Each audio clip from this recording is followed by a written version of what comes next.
Well, hello everyone. I hope you're doing well, and thanks for tuning in to my channel. I thought I would take a few minutes today to talk about the Harley Davidson Indian rivalry. I would argue that the rivalry is alive and well, and I really think that's a good thing. Let me say that I love both brands, Harley Davidson and Indian. Those are my two preferred brands. I've also owned Hondas, Yamahas, the Kawasaki, but Harley Davidson and Indian were my favorites. And I like a good rivalry. I'm a Dallas Cowboy fan, and the Philadelphia Eagles are certainly a rival of the Dallas Cowboys. So would Washington also be a rival. So those are two teams that I always want to see the Dallas Cowboys beat. I also like a good comeback story, and Indian certainly has that. Of course, the rivalry goes back well over 100 years. Indian started in 1901. Harley Davidson started in 1903. And for much of the first half of the 20th century, Indian ruled. They were king. But you've got to give it to Harley Davidson.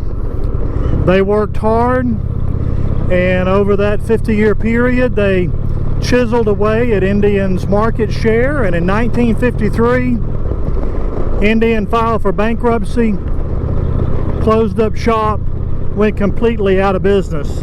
And some would say that's the end of the story. Indian died, it's all over. Well, there were a couple of people that acquired the rights to the Indian name and tried to bring over some imports and slap the Indian badge on them, and were not successful. Everything from mopeds to little dirt bikes. And then Indian was just dormant for many years. And then in 1999, a company out in California, in Gilroy, California, acquired the Indian rights and name and started building Indian motorcycles.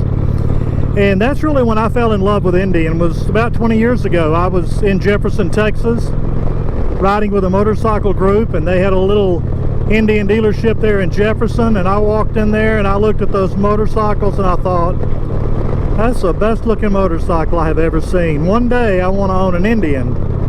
But then I looked at the price tag, and they were definitely, I think, overpriced, much more expensive than the Harley Davidson counterpart. And so after 5 years, the Gilroy, California Indians filed for bankruptcy, closed up shop, and failed again for the second time. Well, then around, I don't know, 2009 or so, a British company bought the rights and started building Indian motorcycles in Kings Mountain, I think it's North Carolina. Once again, absolutely gorgeous motorcycles. But if I thought the Gilroy, California Indians were overpriced, the Kings Mountain motorcycles were definitely overpriced. They were sometimes seemed to be twice the price of a Harley Davidson counterpart. So, well, I may not ever own an Indian after all. But then in 2011, Polaris Industries, who also at that time were building Victory motorcycles, they bought out the Indian Motorcycle Company. And in 2014, they released what we call the Polaris Indian. Obviously, they're owned by Polaris. But again, beautiful motorcycles, a brand new, retro-looking, powerful Thunderstroke 111 motor. And I thought, well, under Polaris's leadership, and with Polaris money, they made us have a chance. And so over the years, they've added different models. They added the Scout, Roadmaster, the little Indian FTR, the Challenger 2022 model. They've got a new, I call it the Little Chief. They've got a new Chief model. Rumors are they may have another liquid cooled bagger. We'll see. So they've added models over the years and have added dealerships. During the same time period, Harley Davidson has reduced their models. They completely did away with the Softail line, and different models have gone away over the years. And during the same period of time, we've seen some Harley dealerships close. And what Harley is facing, and I'm sure Indian will too, is that a lot of people are just aging out. They're getting too old to ride. And so obviously they've stopped buying expensive motorcycles. So, but you know, Harley is still king. Harley may always be king. Indian may never regain their title as the largest motorcycle company in America. Only time will tell. I'm sure right now they only sell a fraction of the motorcycles that Harley Davidson sells. But I do love both brands. I want both brands to do well. I think the competition is good. I think it will make Harley Davidson a better company and will make you know, Indian a better company. And there are areas I think Indian outshines Harley Davidson. There are areas that I think Harley Davidson outshines Indian. I think Indian outshines Harley Davidson when it comes to style. Of course, that's a personal preference. But after having owned 6 Harley Davidsons and 3 Indians, I can tell you the Indians get way more attention out in public. Way more attention. People come up and ask if they can take a picture of my motorcycle. It's amazing how much attention. Of course, it may be the novelty of it. You don't see near as many Indians as you do Harley Davidsons, but I do think, personally, I would agree that with many people that come up and admire my motorcycle is that Indian outshines when it comes to style. I would say Indian outshines Harley Davidson when it comes to features. My touring bike came with a heated seat, tire pressure monitoring system, a larger screen on the information center there, a split screen option, electric windshield that's not even an option at all on the Harley Davidson touring bike. So I also argue that the Indian wins when it comes to comfort.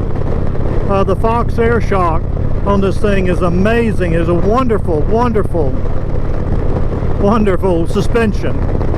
Way outshined the Harley Street Glide that I had. Now Harley outshines Indian in other areas. Dealer network. You know, there are dealer networks everywhere. I mean, there are Harley dealers everywhere. Of course, there may be some oversaturation. I know the Houston area has a ridiculous number of Harley Davidson dealerships, but you know, if you're out on the road somewhere and broke down, you're not going to be too far from a Harley dealership. Harley, I think, outshines Indian when it comes to parts supply, both manufactured parts and the aftermarket. So dealer network, parts, service. I've had great luck with Harley Davidsons when it comes to warranty work and service work. Sometimes with Indian, but to get warranty work done, it's just a little more of an effort. I'll just put it that way, which is discouraging. I do think Harley outshines Indian when it comes to service after the sale. But both brands are great. If you love Harley Davidsons, buy a Harley Davidson. If you're considering an Indian, you won't regret it. I have a lot of friends, like myself, that were Harley riders and Harley riders for decades that have switched over to Indian, and I do not regret my decision at all. Doesn't mean I wouldn't buy another Harley Davidson. There's some Harley Davidsons that I still like, and at some point, before I get too old to ride, I may buy another Harley Davidson, but right now I'm enjoying my Indian. But again, I think the rivalry is good. I think it's healthy. That's what America is all about, is competition. Competition makes everyone one stronger. So if you like to ride, ride as much as you can, because all of us one day are going to be too old to ride.